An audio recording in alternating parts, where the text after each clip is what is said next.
Hello, I'm Jeff Leonard, and welcome back to Interactive Horror Stories, The Doll. Alright, so picking up right where we left off.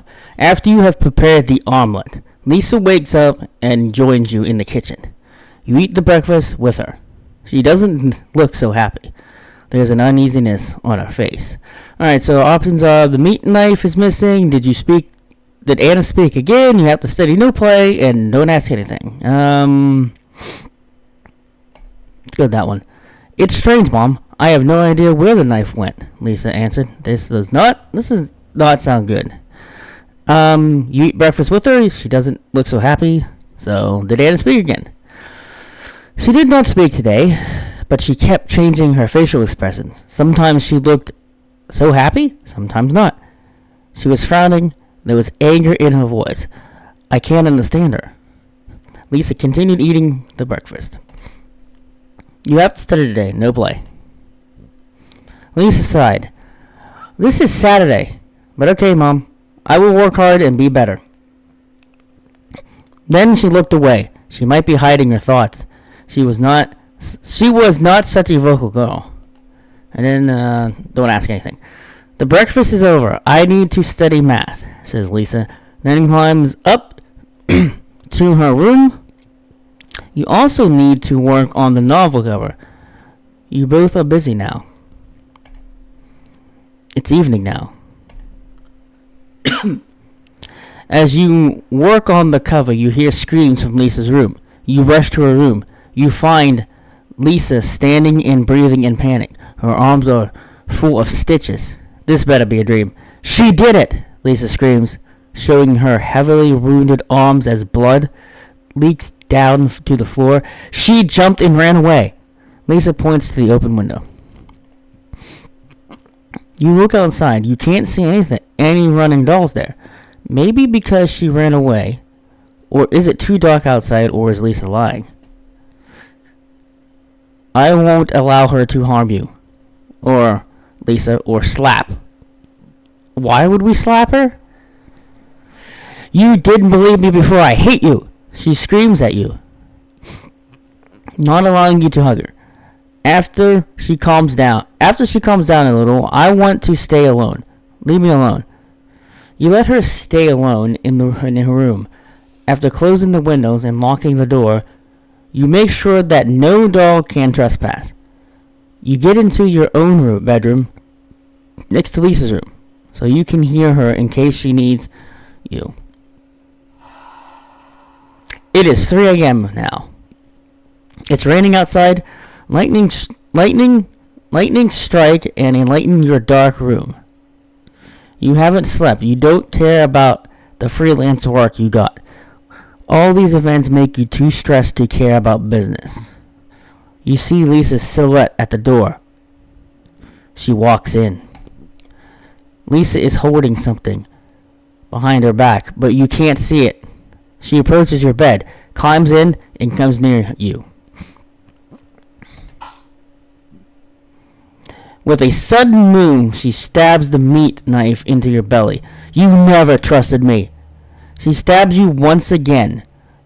You didn't allow me to live my childhood. She keeps stabbing your body with insanity. I hate you, Mom. I hate you. Says every kid. These are the final words you hear as your own daughter repeatedly stabs you and commits matricide or whatever. The end. There are 2 possible endings. Alright, so that was The Doll. Why don't we read the afterlife? Why don't we leave the afterlife? Read the afterlife. I meant to say after funeral. After Funeral is a modern Gothic horror story that takes place 3 days after your son's burial. You receive messages in your computer. Those claim to be sent by your son's your son's soul. He says that he wants to be with you once again, and he asks you to do a few things in order to be resurrected. Will you believe in the messages? After Funeral. You used to be a father. It has been 3 days since your son Jonathan White was buried in the graveyard of the local church. He was 8 years old. He had golden hair and blue eyes, just like the beloved man in the Carpenter's song "Close to You." Since your wife passed away, giving birth to Jonathan, and since he has been your everything, he was your angel. Now he's gone. And you can see the tombstone right here. Don White, Jonathan White. He died on a snowy winter morning. You had gone to market, leaving him alone at home. When you arrived at home, you found Jonathan lying on the bed motionless, his face covered with his pillow, choked. Police couldn't find any trace of trespassing. You clearly remember the solemn moments of Jonathan's funeral. In fact, you try to forget, but the details are in front of your eyes, and they won't go away. The priest had intoned psalms and prayers, those you are not so familiar with. You are not so religious. While the lifeless body of your son laid in the church, his feet were turned to the east. He was wearing black suits and shiny shoes. His skin was pale. He was way too young for all this. You wished it was you lying in there. You wished it was you lying there instead of him. Sorry. Like the day Jonathan died, it was a snowy day in all of Ohio. There are 3 inches of snow outside. It's 1400 now. Jeez. You are a writer who has been on writer's block since that day. Your favorite word processor is open in the computer. The screen is blank. You haven't written anything for a long time. There are cigarette butts in an ashtray, and your black hot coffee is in a blue cup on your desk table. You chain smoke and consume a lot of coffee nowadays. That's not good. Ding dong! As you're sipping your coffee, doorbell rings. Open the door, don't open the door. Let's open it. You open the door. It's Bob, your neighbor and friend. You drink beers and had barbecue with him for several times. Bob is a nice guy. He is overweight, has short black hair, and has no facial hair. He wears a dark blue jacket and a black beanie. Hey, how are you? I wanted to ask how you've been. I'm still depressed. I'm fine. Lie. Let's be honest here. Bob replies, I can imagine how hard it is. I never had kids, but I had a cat when I was younger. I loved her as my daughter. Then I had to bury her into the garden myself. It was tough. I know how much you love Jonathan. I am shocked like you to see him gone. Bob continues, I am going to the market right now. Do you need anything? You remember that you were out of cigarettes. No, thank you. Yeah, I need cigarettes. We might want to cut back on those, so guess what? Okay, man, see you later. You say goodbye to Bob. Then he goes. You close the door and sit back on your work table. You're sitting on the work table, okay? You're not sitting in the chair. You're sitting on the work table. You look at the computer screen that should had been blank. But no, it's not blank. Something is written. Daddy, I miss you. I missed you. Shout, Jonathan. Type Jonathan. Turn off the computer.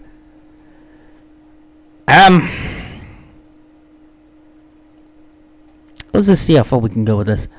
You type Jonathan at the computer. Then new letters get appended at the text in the screen.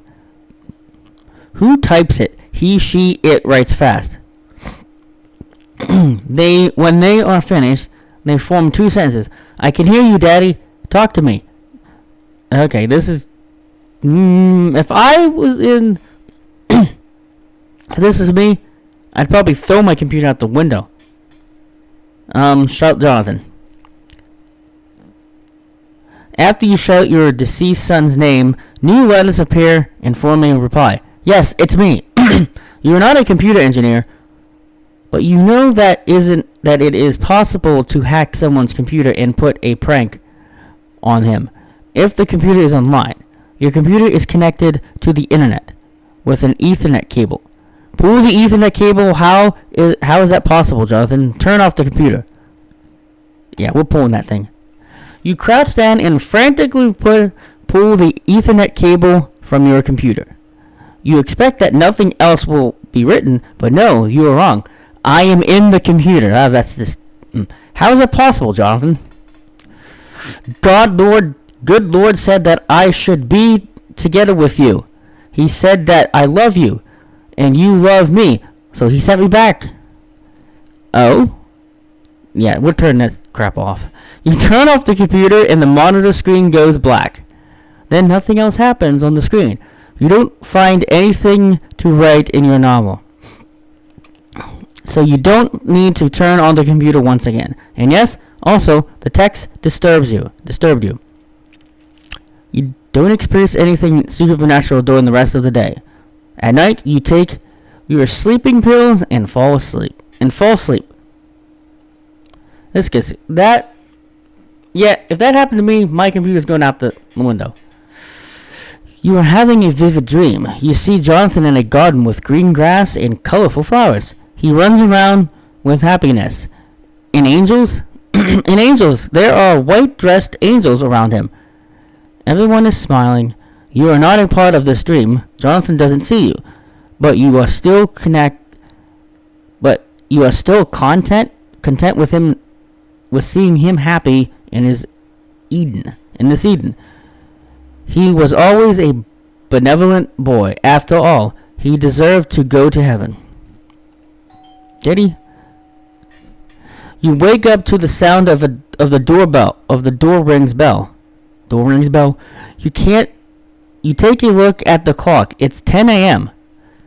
You wear your slippers and open the door. It's Bob. Hello. I need to show you something. He holds a newspaper in his hand. There's anxiety on his face. You take the newspaper. It's Ohio's local newspaper. Another kid choked to death. Officers are investigating the curious case of repeated deaths of kids in the state. Yesterday night, a 6-year-old boy, Kevin Madsen, was found dead in his bed by his parents. His face was covered with his blood, with his pillow. What makes this interesting for officers is this is the 17th time a boy died this way this month in Ohio. Recently, 8 years ago, Jonathan White also died with a pillow on his face. Sheriff Wolcott states that he finds the recent events quite interesting. The end. There are 2 possible endings. And that is the doll and after funeral. When we come back, we will read the Crystal Skull. But I think this is where we're going to conclude this episode of Interactive Horror Stories. Hope you guys had fun, and I'll see you next time.